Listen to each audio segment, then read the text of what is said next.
आते हैं। और जब जब मैं अपने प्रभु के मुंह से कुछ सुनता हूँ, मेरी जिंदगी और बहाल और बेस्ट और अच्छी हो जाती है। बैठ जाइए चर्च। जब कोई आपको आपका पड़ोसी या आपका भाई, आपकी बहन, आपका रिश्तेदार बोले आओ परमेश्वर के भवन चले, क्योंकि खुदा का घर जो है ना, दुआ का घर है, प्रार्थना का घर है। प्रभु ने क्या बोला? क्या तुम नहीं जानते कि मेरा घर सारी जातियों के लिए प्रार्थना का घर कहलाए? अब प्रार्थना के घर का मतलब क्या है, मुझे बताएगा कोई? प्रार्थना के घर का मतलब होता है कि जब मेरे लोग वहां मुझसे दुआ करेंगे तो मैं स्वर्ग से सुनकर उनको आशीष दूंगा। मैंने कहा आप समझे नहीं। प्रार्थना का घर का मतलब है जिस घर से परमेश्वर के साथ क्या हो सकता है, कनेक्शन हो सकता है ना। जैसे हमें अगर कोई प्रॉब्लम होती है, फोन में अगर कोई दिक्कत आती है, रिचार्ज में कोई प्रॉब्लम आती है, तो हम अपना कनेक्शन कहाँ करते हैं? कॉल सेंटर में करते हैं, है ना। कॉल सेंटर से क्यों करते हैं? क्योंकि कॉल सेंटर का कनेक्शन हमारे फोन से है, हमारी सिम से है, नेटवर्क से है। तो प्रभु ने कहा प्रार्थना का घर जहां होगा, उस घर से मैं अपने लोगों से क्या करूंगा? बातचीत करूंगा। वो मुझसे मांगेंगे, मैं उनकी सुनूंगा। आज लोग क्या सोचते हैं कि नहीं हम अपने घर में बैठे रहेंगे। देखिए ऐसा पॉसिबल है ही नहीं। बाइबल हमें सिखाती है, प्रभु का वचन हमें सिखाता है संगति करो। क्या करो? अब संगति घर में बैठ के तो हो नहीं सकती। संगति का मतलब होता है संगत के साथ। संगत का मतलब होता है जहां लोग इकट्ठा हो। Am I right? गैदरिंग का मतलब क्या होता है? फेलोशिप का मतलब होता है, फेलोशिप मतलब सब जहां इकट्ठा है। तो जब हम फेलोशिप में नहीं आते ना, तो फिर हम अलग ही दुनिया में होते हैं, हम अलग ही अपनी टीम बनाते हैं। हालेलुया। हमें फेलोशिप में रहना है, संगति में रहना है, संडे प्रेयर में रहना है, अपने आने वाले महीनों में, दिनों में जो खुदावन जैसे मेरी अगुवाई करेगा, मैं दुआओं में रहना है। और मैं आपको सच बता रहा हूँ चर्च, मेरा बिलीव है और आप लोग दुआ करें, हमारा इस बार जो हमारा क्रिसमस होगा बड़ा आनंदमय होगा।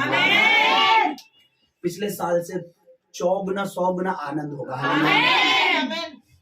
हमें खुशी है कि हमारा प्रभु जन्मा। एक को आज तक गिल्टी आई, एक को आज तक दुख है कि वो जन्मा ही क्यों, है ना। आज भी पाप को यह प्रॉब्लम है कि प्रभु क्यों जन्मा, क्योंकि प्रभु जन्मा मतलब हमारे लिए धार्मिकता आई। प्रभु जन्मा मतलब हमारे लिए स्वर्ग का दरवाजा ओपन हो गया। प्रभु जन्मा मतलब हमारा रिश्ता परमेश्वर से फिर से जुड़ गया, है ना। ये हमारा आनंद है। और यही बात शैतान को हमेशा दुखी करती है, क्योंकि हम तो दूर थे, मसीह ने अपने लहू के द्वारा वचन में लिखा, मैं परमेश्वर के नजदीक लाया। पता परमेश्वर के पुत्र का लहू क्या काम करता है, मैं आपको बताता हूँ। परमेश्वर आप सही से बैठे, बिल्कुल ठीक है। और एक पापी, आप इधर अब परमेश्वर, मैं यीशु, बोलो यीशु, ठीक है। तो मैंने देखा कि ये खुद परमेश्वर के सामने आ नहीं सकता, क्योंकि ये पाप में सना हुआ है, ये गुनाह में सना हुआ है। मैंने क्या करा? मैंने इसका पाप क्या करा? अपने ऊपर लिया। और मैं परमेश्वर, प्रभु का लहू क्या करता है? सुनिए, प्रभु का लहू जो लायक नहीं होता, नालायक को भी लायक बनाता है। प्रभु का लहू किसके पास लेके आया? पिता, ये इसका तुझसे फिर से रिश्ता जोड़ ले, क्योंकि मैं इसके गुनाह की सजा लेता हूं। इसे माफ कर, इसे क्या कर? माफ कर, इसको माफ कर और इससे अपना रिश्ता फिर से जोड़ ले। बाइबल में लिखा है वो हमारे और परमेश्वर के बीच में, बाइबल बताती है एक दीवार थी। क्या थी? दीवार। एक दीवार थी। प्रभु ने लिखा है उसको, दीवार को जड़ से गिरा दिया और हमें पिता के पास लेके आया। पिता इसे गले से लगा ली। हालेलुया। हालेलुया। ताली बजाए प्रभु के लहू के लिए। तो समझ आ रहा है, इसीलिए हमें उसके बदन की जरूरत है, इसीलिए हमें बपतिस्मा की जरूरत है, इसीलिए हमें, मैं आपको बताता हूँ, कई लोग बोलते हैं हम 5 साल चलेंगे, 6 साल चलेंगे, 7 साल चलेंगे। मुझे एक बात बताइए, अगर हम खुद परफेक्ट हो सकते हैं तो फिर हमें परफेक्ट करने वाले परमेश्वर की जरूरत है क्या? मैं अगर खुद एजुकेटेड, मैं खुद घर में पढ़ सकता हूं, तो मुझे टीचर की जरूरत नहीं। मैं हमेशा सिखाता हूं बपतिस्मा लीजिए। अब आपके बपतिस्मा लेने के लिए मुझे करना है क्या? आपने पहाड़ नहीं खोदना, आपने बड़ा हॉल, आपने जस्ट, आपको ये पता होना चाहिए आप एक पापी हैं। मैं माँ के गर्भ में पाप के साथ उत्पन्न हुआ, मैं पाप में था, पापी हूं। अब बोले मैंने कभी झूठ नहीं बोला तो भी आप पापी है, मैंने चोरी नहीं करी तो भी आप पापी है, मैंने व्यभिचार नहीं किया तो भी पापी है। आप माँ के गर्भ में थे, आप पापी हैं। बाइबल कहती है मैं माँ के गर्भ में था तो भी मैं पापी था। आप ये नहीं कह सकते नहीं। कई लोग कहते हैं अरे बच्चे तो ऊपर वाले का रूप होते हैं। नहीं, वो जब तक बपतिस्मा नहीं लेंगे तब तक उसके रूप में नहीं है, वो एक पापी है। लोग वेट करते नहीं मेरा बच्चा 18, 20, 19 साल का।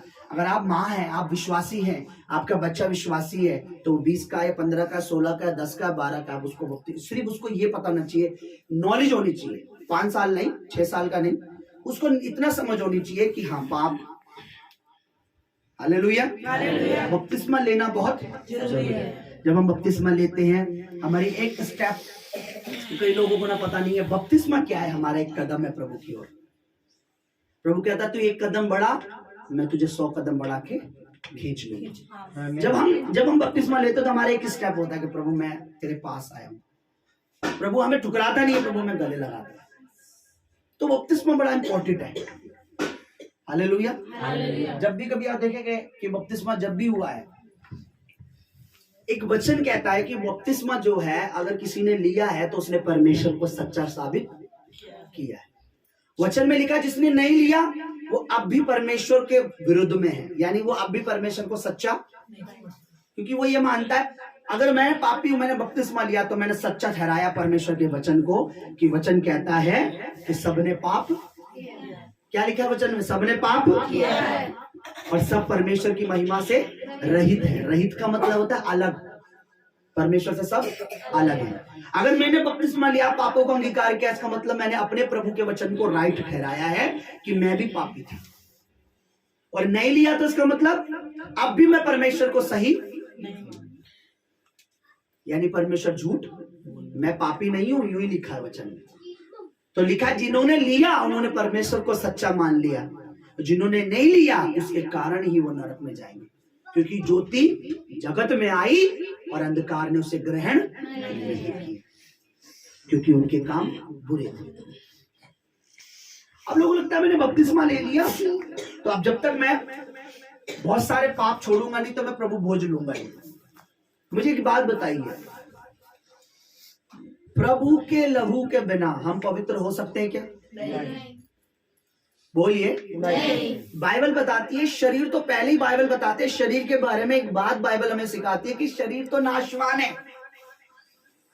और शरीर जो है, ये बात बताती है बाइबल की, परमेश्वर का वचन कहता है शरीर जो है आत्मा के विरुद्ध में। शरीर किसके अगेंस्ट में? बाइबल कहती है कि शरीर और आत्मा के आपस में जो वो है दुश्मन नहीं होते, ये आपस में एक दूसरे के दुश्मन है। शरीर संसार को चाहता, संसारिक चीजों को पसंद करता है, और हमारी जो आत्मा है वो परमेश्वर को पसंद करती है। तो इसीलिए हमें शरीर पर जय पानी है तो हमें परमेश्वर के पुत्र के लहू की, उसके अनुग्रह की, उसकी सामर्थ्य की जरूरत है।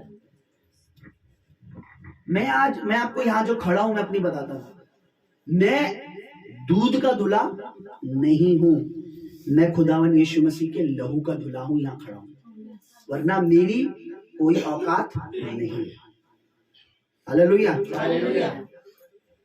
मेरे हाथ में बाप ने, मेरे पिताजी ने बोला था एक बार कि अगर प्रभु मुझे छोड़ दे, या प्रभु से मैं अलग हूं, या प्रभु मुझसे अलग हो जाए, तो मेरी औकात जो है वो एक मरे हुए कुत्ते के समान। वो बात मेरे दिल में छप गई।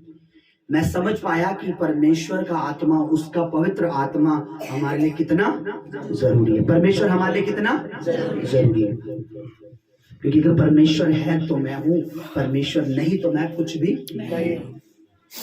पर आज हमें क्या करना है? हमें परमेश्वर की नीड, परमेश्वर की जरूरत को ज्यादा। मैं आपको बताऊं, अगर आप बाजार सब्जी लेने भी जाते हैं तो अपने साथ अपने परमेश्वर को लेके जाइए।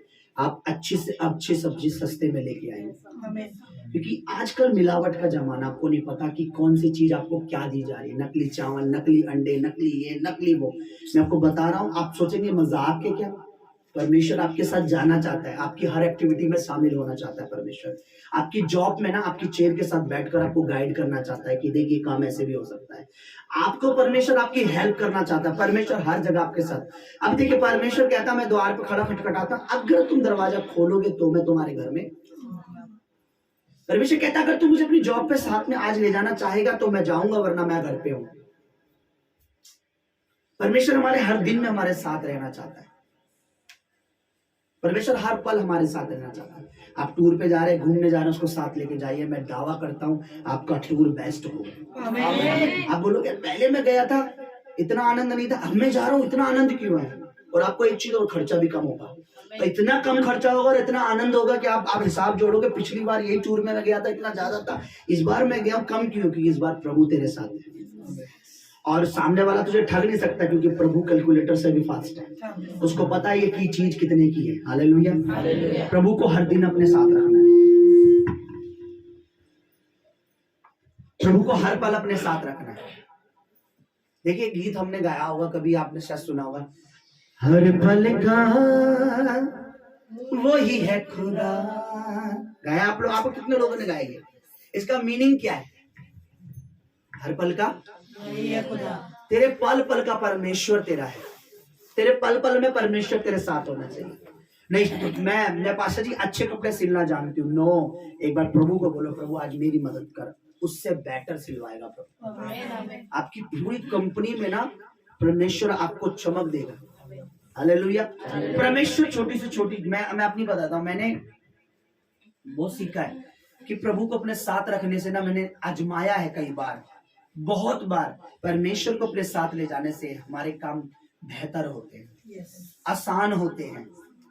मैंने बड़े टफ कंपनी में मैंने काम किया। एक बार मुझे से मैं कंपनी में, मैंने बोला प्रभु बहुत काम है, लेकिन मैंने चलो ठीक है। मैं सुबह उठता था, मैं आधा घंटा प्रभु के साथ बैठाता था, बाइबल पढ़ता था, प्रेयर करता था, जाता था। वही काम परमेश्वर मेरा आसान कर देता था, आसान इजी कर देता था। हालेलुया। हमें हर पल अपने साथ परमेश्वर को रखना है। रखेंगे? हर दिन रखेंगे? हर घड़ी रखेंगे? अपने साथ वाले को बोलो, परमेश्वर दिखता नहीं है। परमेश्वर दिखता नहीं है। जोर से बोलो बच्चों, परमेश्वर दिखता नहीं है। फिर से बोलो, परमेश्वर दिखता नहीं है, पर दिखाता है, वो ही परमेश्वर है। देखिए हम अनदेखे परमेश्वर से प्रेम कर रहे हैं, एक दिन हम उसे देखेंगे। हालेलुया। एक दिन हम उसे देखेंगे, देखा हर आंख उसे देखेगी। याद रखना है। आमीन आमीन। कितने लोग परमेश्वर के वचन के प्यासे हैं? मेरे समान, मेरी तरह